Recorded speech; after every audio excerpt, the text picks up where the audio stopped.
अस्सलाम वालेकुम स्टूडेंट्स। मज़ीद आगे बढ़ते हैं। हमने ट्रांजैक्शंस लिखी, हमने उसके अकाउंटिंग इक्वेशन पर इम्प्लिकेशन देखी, हमने उसकी डबल एंट्रीज बनाई, हमने उसके टी अकाउंट्स बनाए। अब अगला जो काम है वो है टी अकाउंट्स की बैलेंसिंग करना, जो कि थोड़ा सा आपको चैलेंज दे सकता है। तो देखते हैं कि बैलेंसिंग कैसे होती है। अच्छा जी, बैलेंसिंग कुछ इस तरह से होती है कि लेट से ये कैश का अकाउंट है, ठीक है। पहले तो उसको नॉर्मल हालात के हिसाब से समझते। देखिए कैश के अकाउंट में यानी कि कैश आपके पास 10,000 आया, उसके बाद 3,000 रुपये की आपने वैन खरीद ली,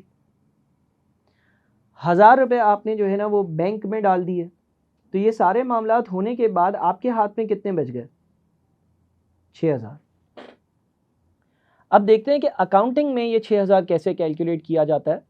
कुछ चीज़ें ऐसी होंगी जो शायद अभी थोड़ा सा आपको तंग करें, लेकिन वक्त के साथ साथ आप इसको बेहतर फील करोगे। देखिए करना क्या है, आपने कैसे बैलेंसिंग करनी है। बात वही होगी कि भाई 10,000 थे, 10,000 में से 3,000 जो है उसकी एक वैन खरीद ली, 1,000 रुपये मैंने जो है वो बैंक में डाल दिए, तो 6,000 रुपये बच गए। आप क्या करोगे? आप ये करोगे कि आप देखोगे कि डेबिट साइड और क्रेडिट साइड पर क्या अमाउंट्स है। देखें डेबिट साइड पर 10,000 है, डेबिट साइड पर क्या है 10,000, क्रेडिट साइड पर क्या है 3,000 और 1,000 यानी कि 4,000। डेबिट साइड पर क्या है 10,000, यानी कि डेबिट साइड का टोटल देखोगे। अच्छा यहाँ पर डेबिट साइड पर एक ही चीज़ आ रही है 10,000। हो सकता है 10,000 और 2,000 आता तो 12,000 देखते, हो सकता है 10,000 2,000 3,000 आता तो 15,000 देखते। तो डेबिट साइड का टोटल करोगे, डेबिट साइड का टोटल यहाँ पर आ रहा है 10,000, और क्रेडिट साइड का टोटल करोगे, क्रेडिट साइड का यहाँ पर टोटल 3 और 1 4,000 आ रहा है। जो हायर टोटल होगा, जो हायर टोटल होगा, जो ज्यादा अमाउंट होगी, ज्यादा वाली अमाउंट 10,000 है, कम वाली अमाउंट 4,000 है, ज्यादा वाली अमाउंट 10,000 है, कम वाली अमाउंट 4,000 है, ज्यादा वाली अमाउंट 10,000 है, वो डबल लाइन में लिखोगे। यानी कि आपकी डबल लाइंस में लिखा जाएगा 10,000 10,000, और इसमें से कम वाली अमाउंट माइनस कर दोगे, यानी कि 4,000। तो 10 में से 4 निकाला तो कितना बचा 6। ये यहां पर लिख दोगे जहां पर अमाउंट्स कम थी, और इसको आप कहोगे बैलेंस कैरीड डाउन, और ये अगली टाइम का बैलेंस ब्रॉट डाउन होगा। बैलेंस ब्रॉट डाउन का मतलब ये कि सारे मामलात हो जाने के बाद आपके पास 6,000 रुपये कैश बच गए थे। और बैलेंस ब्रॉट डाउन एसेट का बैलेंस ब्रॉट डाउन हमेशा डेबिट साइड पर आएगा, यानी कि वो ये रिफ्लेक्ट करेगा कि सब मामलात हो जाने के बाद आपके पास 6,000 रुपये कैश बचा हुआ था। इसी तरह से दूसरे अकाउंट्स भी होंगे। कैपिटल के अकाउंट डबल लाइन बनाई, क्रेडिट साइड पर क्या है 10,000, डेबिट साइड पर क्या है कुछ नहीं, यानी कि 0। क्रेडिट साइड पर क्या है 10,000, डेबिट साइड पर क्या है कुछ नहीं, यानी कि 0। 10,000 0, क्या ज्यादा है 10,000, डबल लाइन में लिख दिया 10,000 10,000। कम वाली अमाउंट 0, माइनस करी तो ये बैलेंस सीडी आ गया 10,000।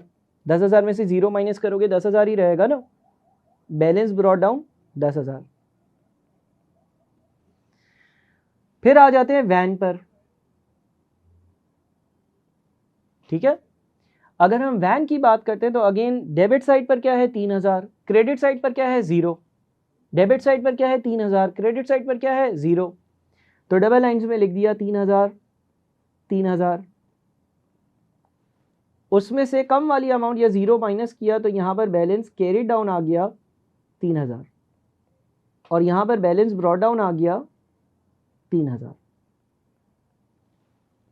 ठीक है। बैंक की बात करते हैं। बैंक अकाउंट में डेबिट साइड पर क्या है 1,000, क्रेडिट साइड पर क्या है 200। उसूलन हुआ क्या है, बैंक में मैंने 1,000 रुपये जमा करवाए थे और 200 रुपये से एक लायबिलिटी पे कर दी, तो बच क्या गया 800। तो आपके पास डेबिट साइड पर 1,000 है, डबल लाइन में आएगा क्योंकि ज्यादा वाली अमाउंट है, कम वाली अमाउंट 200 है, वो माइनस कर देंगे तो बैलेंस कैरी डाउन आ जाएगा 800। और ऑपोजिट साइड पर लिखोगे बैलेंस ब्रॉट डाउन 800। अच्छा देखिए, बैलेंस कैरिड डाउन की ऑपोजिट साइड पर ब्रॉट डाउन आएगा, बैलेंस कैरिड डाउन की ऑपोजिट साइड पर ब्रॉट डाउन आएगा, और एसेट का ब्रॉट डाउन हमेशा डेबिट साइड पर होगा, एसेट का ब्रॉट डाउन हमेशा डेबिट साइड पर होगा। कैपिटल का ब्रॉट डाउन हमेशा क्रेडिट साइड पर होगा। एसेट का ब्रॉट डाउन हमेशा डेबिट साइड पर होगा। मशीन पर आते हैं, मशीन भी एसेट है, 600 और 0 में से 600 हायर है, कम वाली अमाउंट 0 माइनस किया तो 600 आया, ब्रॉट डाउन भी 600 आया, एसेट है। और XYZ लिमिटेड लायबिलिटी थी, 600 ज्यादा वाली अमाउंट है, कम वाली अमाउंट 200 उसमें से माइनस करी तो बच गया 400, ये कैरी डाउन है, और यहां पर ब्रॉट डाउन क्या है 400। ठीक है जी। अब जनाब ये आपके अकाउंट्स की बैलेंसिंग कहलाती है। इसमें आपने क्या ख्याल रखना है, कुछ की बातें, डबल लाइन में हायर टोटल आएगा डेबिट या क्रेडिट में से जो भी ज्यादा है, उसमें से लोअर टोटल माइनस होगा, CD आ जाएगा, CD के ऑपोजिट साइड पर BD आएगा। कुछ टाइम बाद आप इसमें कंफर्टेबल हो जाओगे, अभी मसले होंगे, अभी थोड़े से प्रॉब्लम्स होंगे, आपने फिक्र नहीं करनी है। एसेट का ब्रॉट डाउन हमेशा डेबिट साइड पर आएगा, डेबिट साइड पर आएगा, डेबिट साइड पर आएगा, डेबिट साइड पर आएगा।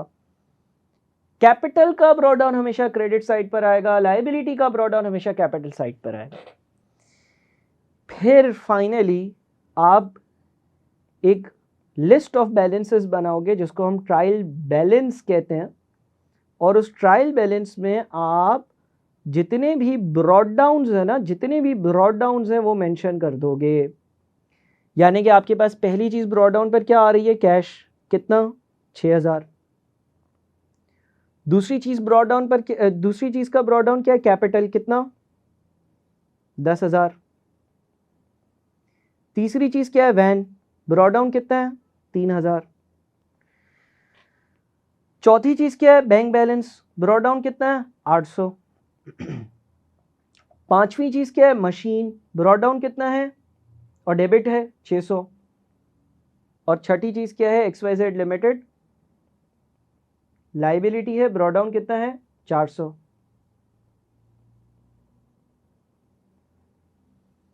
तो अगर आप डेबिट्स का टोटल करते हो 6000, 3000, 9000, 9800, 9800 और 600 यानी कि 10,000 और 400। और क्रेडिट का जो टोटल है वो कितना है, वो भी 10,400। इन आइडियल सिचुएशन आपके ट्रायल बैलेंस को बैलेंस होना चाहिए, डेबिट्स और क्रेडिट्स बराबर होने चाहिए। ट्रायल बैलेंस सर डिफाइन कर दें क्या होगा, list of all brought down balances, list of all brought down balances, जितने भी ब्रॉट डाउन बैलेंसेस हैं उसकी लिस्ट को हम ट्रायल बैलेंस कहेंगे। और इस लिस्ट से हमें ये पता चल जाएगा कि सारी चीज़ें हो जाने के बाद, मींस 5 ट्रांजैक्शन अभी जो हुई उसके बाद हमारे पास कितना कैश है, कितना कैपिटल है, वैन है तो कितने की है, बैंक पे कितना बैलेंस है, मशीन कितने की है, लायबिलिटीज़ कितनी है। और आइडियल सिचुएशन में ट्रायल बैलेंस का डेबिट और क्रेडिट आपस में बैलेंस होगा। ठीक है जी।